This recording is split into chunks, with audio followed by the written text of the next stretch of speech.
लगातार ये जो आंदोलन चल रहा है इसका 10वां दिन है। महाबोधि महाविहार मुक्ति किस लिए कर रहे हैं, इसके बारे में हम लोग जागृति सीरीज सोशल मीडिया के माध्यम से शुरू किए हैं। आज हम चर्चा करने वाले हैं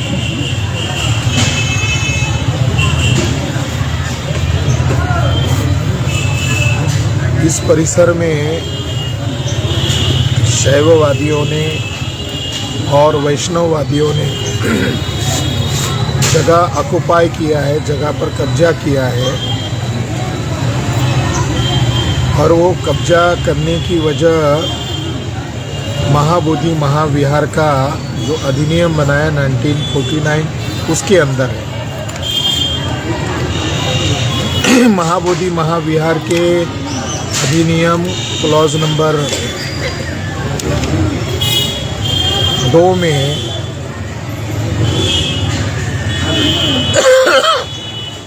मंदिर भूमि एक शब्द का इस्तेमाल किया गया है। मंदिर भूमि किसे कहा जा सकता है? और एक महंत शब्द की व्याख्या की है जो शैववादी ब्राह्मण है। जब ये आयोग बुद्धिस्ट हेरिटेज को संरक्षित करने के लिए है तो इसमें महंत पुरोहित का आने का क्या मतलब है? और उसमें भी क्लॉज नंबर 3 में महंत ब्राह्मण को बाय बर्थ जेनेटिक आधार पर, वांशिक आधार पर इसका मेंबर बनाए जाने का इस अधिनियम में लिखने की क्या वजह है? बौद्ध धर्म के जो विरोधी महंत है उसका इस पर कब्जा ये कानून कर रहा है। इसके अंदर क्लॉज नंबर 10.4 में लिखा है मंदिर में पूजा अर्चना और मंदिर भूमि में पिंडदान का समुचित निष्पादन। क्लॉज नंबर 11 में भी लिखा हुआ है कि हिंदुओं और बौद्धों की पूजा अर्चना या पिंडदान के लिए मंदिर और मंदिर भूमि में जाने की छूट होगी। और 12 में लिखा है कि इस अधिनियम में जो कुछ भी लिखा है बौद्धों के संदर्भ में, हिंदुओं और बौद्धों के बीच में कोई विवाद होता है तो राज्य सरकार अंतिम निर्णय लेगा। तो महाबोधि महाविहार के सारी विवाद की जड़ ये अधिनियम है 1949, क्योंकि ये अधिनियम ही विवाद पैदा कर रहा है। विधर्मी ब्राह्मणों को वांशिक आधार पर पुरोहित ब्राह्मण को इसका अधिकारी बनाना, यह अधिनियम इसलिए बौद्ध धर्म विरोधी है, संविधान विरोधी है। बुद्धिस्टों के मूल वैश्विक धरोहर पर कब्जा कराने का जो षड्यंत्र ब्राह्मणों के द्वारा किया गया इस अधिनियम के जरिए से, इसको समूल खारिज करने के लिए आंदोलन चल रहा है। और इस अधिनियम में पिंडदान, पूजा अर्चना, कल ये अभी भी यह होर्डिंग लगा हुआ है उसके ऊपर लिखा हुआ है कि रामनाथ कोविंद महाबोधि महाविहार में पूजा अर्चना करने आएंगे। अब इस अधिनियम में जो पूजा अर्चना शब्द है ये तो ब्राह्मणवाद को प्रमोट करने के लिए शब्द इस्तेमाल किया गया है। तो इस अधिनियम को जल्द से जल्द खारिज करना होगा, अन्यथा ये आंदोलन बहुत उग्र बनने वाला है और पूरे देश भर में इसके असर दिखाई दे रहे हैं और लोगों की भावनाएं उग्र होती हुई नज़र आ रही है। हमने कल एक पोस्ट किया था और वो बहुत वायरल हुआ कि दुबे नामक ब्राह्मण 5 बुद्ध की प्रतिमाओं को ये 5 पांडव है ऐसा उस वीडियो में बता रहा है। दुबे ब्राह्मण जो है ये महंत के कर्मचारी है। भले ही 5 जो है विधर्मी लोग हैं, मगर इस महाविहार के अंदर पंडे ब्राह्मणों के 40 कर्मचारी हैं, तो 40 के 40 ब्राह्मण हो सकते हैं। और ब्राह्मण लोग जो कर्मचारी है वो खुले तौर पर कह रहा है कि ये 5 बुद्ध की प्रतिमा, 5 पांडवों की प्रतिमा है। और उसको लगकर जो कमरा है दूसरा, उसके अंदर शिवलिंग बिठा दिया गया है। तो शैववादी लोग और वैष्णववादी लोगों ने इस एक्ट के लागू होने के बाद महाबोधि महाविहार के दोनों तरफ, पूर्व की तरफ एक जगह है शैव मठ के नाम पर, आदि शंकराचार्य। शंकराचार्य तो टेररिस्ट ब्राह्मण था। शंकर दिग्विजय में लिखा हुआ है कि उसने जो समूचे भारत का भ्रमण किया वो बौद्धों का कत्लेआम करने के लिए किया गया, और शंकराचार्य के द्वारा प्रचंड बौद्धों की डुप्लीकेट फौज बनाकर बौद्ध भिक्षुओं का नरसंहार किया गया। इसलिए मैं शंकराचार्य को टेररिस्ट ब्राह्मण कहता हूँ। तो आदि शंकराचार्य के मठ में, जिसको घेरा बना के रखा हुआ है, वहाँ लाखों की संख्या में बुद्ध मूर्तियाँ है, कोटि स्तूपा है। तो वो जगह तो पूर्ण रूप से बौद्धों की है, और भारतीय पुरातत्व सर्वेक्षण विभाग उन पंडों का कब्जा नहीं हटा रही है। तो भारतीय पुरातत्व सर्वेक्षण विभाग किसका काम कर रही है, ये सवाल है, गंभीर सवाल है। लेकिन दूसरी तरफ, यानी महाबोधि महाविहार के दूसरी तरफ, उत्तर की तरफ दूसरा एक मंदिर बना हुआ है जो जगन्नाथ टेम्पल है। मैं 2007 में यहाँ आया था तो उसकी स्थिति ठीक नहीं थी, वो खंडहर की तौर पर था। अब देख रहा हूँ तो 2 मंजिला तो मंदिर खड़ा हो गया है, और उसको आने जाने का एक ही रास्ता है, जिस वजह से विवाद की वजह बना हुआ है। और इस विहार को खतरा है, मैं आगे बताऊंगा इस विहार को कैसे खतरा पहले भी हुआ था और भविष्य में खतरा कैसे हो सकता है। तो इस महाबोधि महाविहार के प्रांगण में महाबोधि महाविहार की जगह पर एक मंदिर बनाया जिसको जगन्नाथ टेम्पल कहा जाता है। 1895 में महाबोधि महाविहार का केस चल रहा था, तो जगन्नाथ मंदिर का भी जिक्र आया था, क्योंकि अनागारिक धर्मपाल के द्वारा इस टेम्पल, जगन्नाथ टेम्पल महाबोधि महाविहार के ही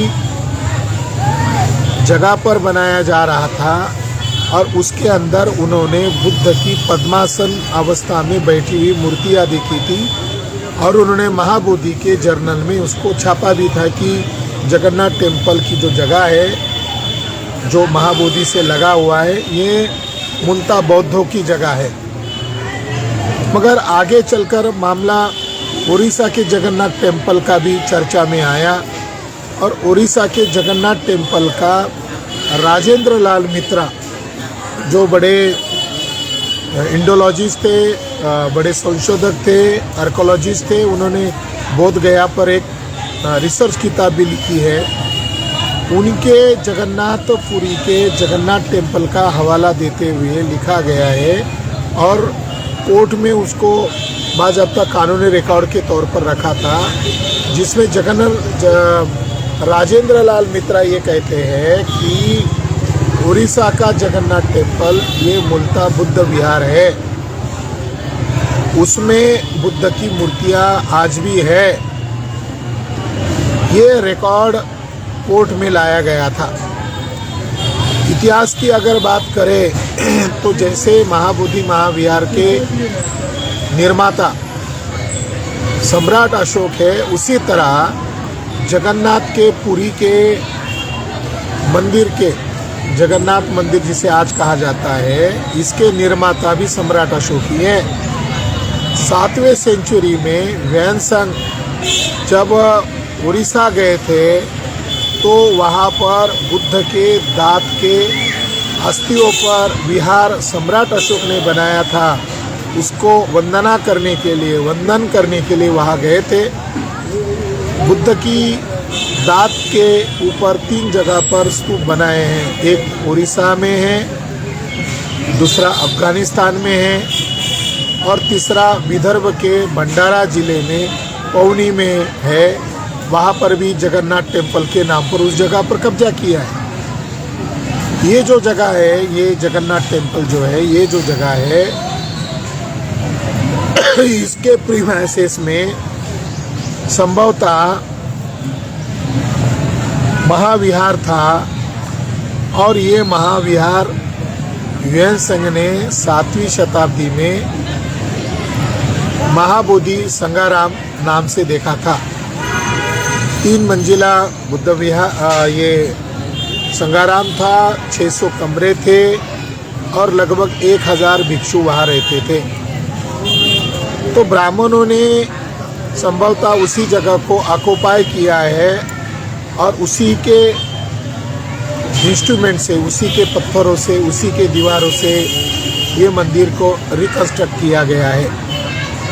मगर उड़ीसा का जो जगन्नाथ टेम्पल है उसके अंदर शाक्यमुनि बुद्धा के दांत की अस्थियां हैं और वहाँ त्रिरत्न की पूजा होती थी। कनिंघम महोदय ने त्रिरत्न का मतलब बुद्ध धम्म संघ ये बताया और उसकी जो सिंबल है, सांची का जो त्रिरत्न का एम्बलम है, सिंबल है, वो उसी का नकल करके आज कार्टून के तौर पर जगन्नाथ की मूर्तियाँ लकड़ी की बनाई जाती है और उसकी पूजा की जाती है। आज भी ब्राह्मण लोगों ने उन प्रतिमाओं में कोई परिवर्तन नहीं किया, बल्कि त्रिरत्न की ही पूजा की जाती है और उड़ीसा में ये चलता है। मगर ब्राह्मणों के षड्यंत्र के कारण आज पुरी का जगन्नाथ मंदिर ब्राह्मणों का अड्डा बना हुआ है और वहाँ का जो कार फेस्टिवल है, रथ यात्रा जिसको कहा जाता है, 4th सेंचुरी के बीच में आए हुए फाहियान ने पाटलिपुत्र में ऐसी कार फेस्टिवल देखा था, रथ यात्रा देखा था, जिसमें बुद्ध धम्म संघ की रथ यात्रा निकाली गई थी और स्तूप के सामने वो रथ यात्रा आती है। उसकी ऊंचाई भी उन्होंने देखा है कि उसकी ऊंचाई इतनी थी, 21 फुट थी। कुल मिलाकर 21-22 रथ थे और पूरे पाटलिपुत्र के लोग उस दिन उस कार फेस्टिवल में शामिल हुए थे, ऐसा वर्णन उन्होंने किया है। वही कार फेस्टिवल आज भी जगन्नाथपुरी की मंदिर में चलता है। हम चर्चा कर रहे हैं कि महाबोधि महाविहार में जगन्नाथ मंदिर क्यों है। अगर वो उड़ीसा में है, वो मंदिर भी बौद्धों का है, उसे भी इसी तरह मुक्त करने का आंदोलन उड़ीसा के लोगों को चलाना होगा। अगर निष्पक्षता से कोर्ट में जगन्नाथपुरी किसका है, इसका अगर कोर्ट केस चले और एविडेंस के आधार पर उस केस को चलाए तो पुरी का जगन्नाथपुरी ये सम्राट अशोक के द्वारा बनाया गया बुद्ध विहार है, ये हम दावे से सिद्ध कर सकते हैं। मगर ब्राह्मण जजेस किसके पक्ष में खड़ा होंगे, एक सवाल है। हम यहाँ का जो जगन्नाथ टेम्पल है, ये जगन्नाथ टेम्पल हाल ही के दिनों में बनाया गया, बौद्धों की धरती, पवित्र धरती पर बनाया गया, कब्जा किया गया एक ब्राह्मणों का सोची समझा साजिश है। मगर यहाँ इस मंदिर बनने के कारण ब्राह्मणवाद का ये धंधा शुरू हो गया। इसको अभी उन्होंने, यहाँ बड़े पैमाने पर बेगर्स आते हैं, भिखारी आते हैं, बड़े पैमाने पर यहाँ ब्राह्मणवादी लोग अंदर घुसना शुरू कर दिए। यहाँ शोरगुल इस मंदिर के कारण बढ़ गए। ये जगह पीसफुल जगह होनी चाहिए, ये वर्ल्ड हेरिटेज की जगह है, यहाँ पूरे विश्व के लोग इकट्ठा होते हैं। मगर ब्राह्मणों ने यहाँ जगन्नाथ टेम्पल के नाम पर मंदिर खोलने के कारण उन्होंने इसको धंधा बना दिया है। साथियों, 2013 में 7 जुलाई 2013 में बोध गया में रविवार के दिन बम ब्लास्ट हुआ था। ये बम ब्लास्ट करने के पीछे कौन थे, ये आज भी एक छुपा हुआ रहस्य है। मगर मुशर्रफ साहब ने एक किताब लिखी है, ब्राह्मण बॉम्ब एंड मुस्लिम हैंग्ड, यानी बम फोड़े ब्राह्मणों ने और सूली पर चढ़ाए गए बेकसूर मुसलमान। उन्होंने बोध गया बम ब्लास्ट बिहार के केस का समीक्षा किया है और उनके समीक्षा में कुछ महत्वपूर्ण बिंदु सामने आए हैं और उसकी तहकीकात अधूरी है, आज भी अधूरी है। उन्होंने उसके संदर्भ में लिखा है कि महाविहार के परिसर में एक बैग जांच में पाई गई थी और गया के 12 चट्टी ब्लॉक का 30 साल का एक व्यक्ति था, विनोद मिस्त्री उसका नाम है।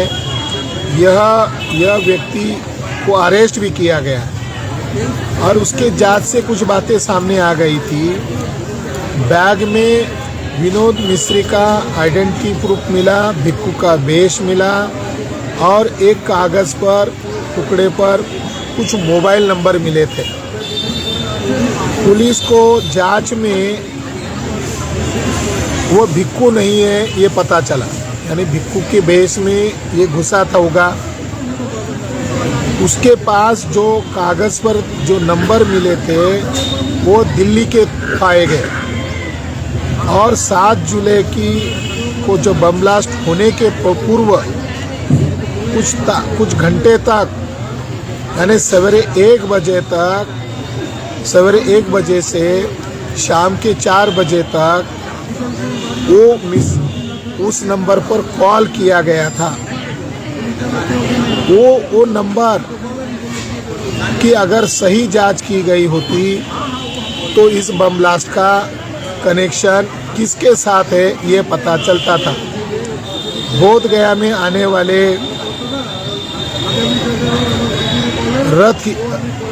रथ यात्रा के लिए ये मिस्री अंदर घुसा था, ये जांच में पता चला था। यानी ये जो जगन्नाथ टेम्पल है, ये जगन्नाथ टेम्पल में रथ यात्रा का कनेक्शन लोग जोड़ते हैं। वो रथ यात्रा बुद्धिस्टों का है, मगर आज इसका स्वरूप ब्राह्मणवादी होने के कारण रथ बनाने के लिए ये मिस्री अंदर घुसा था। मिस्री का जो ठिकाना है 12 चट्टी,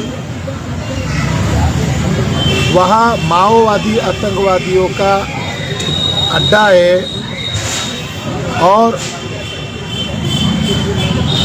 उसका नक्सलाइट लोगों के साथ संबंध था, ये जांच में बताया गया। मगर बौद्ध भिक्खू का जो भेष वहाँ पाया गया, यानी चिवर पाया गया बैग में, ये तो ऐसा कोई भी कर सकता है। दिल्ली के जो मोबाइल नंबर मिले उसकी जांच क्यों रोकी गई? ये बम ब्लास्ट होने के पूर्व में यहाँ पर जो सामग्री मिली है, दिल्ली के साथ इनका कनेक्शन मिला है, तो ये सारी बातें बाद में रोकी गई और जांच को रोककर दूसरे ही लोगों को सज़ा सुनाई गई, जिसमें मुसलमान नाम आने चाहिए।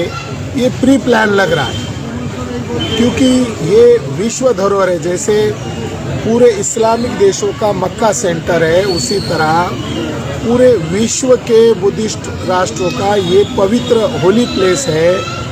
तो इस्लामिक राष्ट्र वर्सेस मुस्लिम राष्ट्र, ऐसी लड़ाई करने का अंतर्राष्ट्रीय प्लान इसके पीछे हो सकता है, मगर वो जांच पूर्ण रूप से नहीं हुई, ऐसा मुशर्रफ साहब का कहना है, जो महाराष्ट्र के पूर्व आईजी है। ये जानकारी से हमें ये जानकारी पता चल रही है कि यहाँ मंदिर बनाने के कारण ही अब ये मामला बौद्ध बनाम ब्राह्मण का खड़ा हो गया और वो ब्राह्मण लोगों ने इस जगह पर उत्तर की तरफ एक मंदिर बनाया जगन्नाथ टेम्पल के नाम पर, वो जगह महाबोधि महाविहार की है। मगर जो 5 ब्राह्मण महंत है वो लोग उनके साथ जुड़े हुए हैं, उनको प्रोटेक्ट कर रहे हैं या उनको अंदरूनी तौर पर आर्थिक सहयोग भी कर रहे होंगे, क्योंकि ये सारा डेवलप हुआ। कहाँ से डेवलप हुआ? क्या बीटीएमसी की सहमति लिया गया? वहाँ जो उन्होंने खोदकाम किया बिल्डिंग खड़ा करने के लिए, क्या पुरातत्व विभाग की अनुमति लिया? क्योंकि यहाँ कोई भी बिल्डिंग स्ट्रक्चर करना पुरातत्व विभाग की पूर्वानुमति के बगैर संभव नहीं है। मगर यहाँ पुरातत्व विभाग का म्यूजियम है और डायरेक्टर जनरल जो दिल्ली में बैठा है, क्या उसने अनुमति दिया है? उनके अनुमति के बगैर वो मंदिर खड़ा होना ये कानून का खुला खुला उल्लंघन है। मगर पुरातत्व विभाग उनको रोक नहीं रहा है। इसका मतलब है एएसआई भी इस ब्राह्मणवाद को मजबूत करने में सहभागी है। तो ये मंदिर खड़ा होने से अब वो विवाद जो है महाबोधि महाविहार के मुख्य टेम्पल के अंदर तक पहुंच रहा है। ब्राह्मण थोड़ी जगह हड़पता है और धीरे धीरे पैर फैलाने लगता है। अब वो ब्राह्मणवादी लोग अंदर घुस चुके हैं। 40 उनके अंदर कर्मचारी है, उसमें से एक दुबे ब्राह्मण, एक जो बिल्डिंग है छोटा बिल्डिंग है लेफ्ट साइड में मुख्य टेम्पल के जस्ट सामने है, वहाँ बुद्ध की 5 प्रतिमाओं को अब वो पांडव कहने लगे हैं और उसका खुले तौर पर वो प्रचार कर रहे हैं। और बीटीएमसी उनको रोक नहीं लगा रही है, क्योंकि बीटीएमसी के लोग ये प्रचार कर रहे हैं। वो जो विधर्मी लोग हैं, बौद्ध धर्म के दुश्मन ब्राह्मण लोग हैं, महंत है, उन्हीं के लोग इसका प्रचार कर रहे हैं। उसका नाम दुबे नामक ब्राह्मण है। और दूसरा जो मिश्रा ब्राह्मण है, संजय मिश्रा, वो अंदर घंटा बजा रहा है मेन टेम्पल में, वहाँ धुआं फैला रहा है। तो साथियों, ये कहीं ना कहीं बौद्ध धर्म की पहचान को मिटाने की बीटीएमसी के द्वारा सोची समझी साजिश है। और बीटीएमसी जिस एक्ट के तहत बना हुआ है, ये ब्राह्मणवाद को मजबूत करने के लिए और महाबोधि महाविहार को हड़पने के लिए बना हुआ कानून है। इस कानून को, काले कानून को जला दिया जाना चाहिए और इस कानून को पूरे देश भर में जलाने का अभियान शुरू कर देना चाहिए। अगर आप इस आंदोलन को सपोर्ट करना चाहते हैं तो उस कानून को जला दो। जो कानून पंडितों का, ब्राह्मणों का कब्जा नाजायज़ तरीके से कर रहा है, उस कानून को जला देना ही उचित है। और उस कानून के खिलाफ लोगों को जगाना नितांत ज़रूरी है। यहाँ पर जो महाबोधि महाविहार को हम बचाना चाहते हैं, उसके लिए सबसे बड़ा अवरोध है महाबोधि टेम्पल एक्ट 1949 और उसके तहत बीटीएमसी महाबोधि मैनेजमेंट कमेटी जो बनी है और उसमें जो विधर्मी लोगों का कब्जा है, ये अवरोध है महाबोधि महाविहार को बचाने के लिए। इन दोनों को हटाना ज़रूरी है। इससे केवल बिहार पर ही इसका फ़ायदा नहीं होगा, बल्कि इसका विश्व पर फ़ायदा होगा, क्योंकि 3.5% ब्राह्मण, विदेशी ब्राह्मणों ने हमारे 84,000 सम्राट अशोक के विहारों पर कब्जा किया। अब जो बचा हुआ जो विहार है महाबोधि महाविहार, उसको भी वो हड़पना चाहते हैं। इस महाविहार को बचाने के लिए लोग यहाँ पर अमरण अनशन पर बैठे हैं। हम लोग इस अमरण अनशन पर बैठे हैं और इसको बचाने के लिए हम जी जान लगाकर यहाँ स्ट्रगल कर रहे हैं। आप इस आंदोलन को सपोर्ट कीजिए, इस बात को अपने अपने राज्यों में, भारत के बहुजन मूल निवासी लोगों में फैलाइए। देश दुनिया में इसका प्रचार हो रहा है, आप इसको समर्थन दीजिए। धन्यवाद। नमो बुद्धाय। जय जोहार, जय भीम, जय मूल निवासी।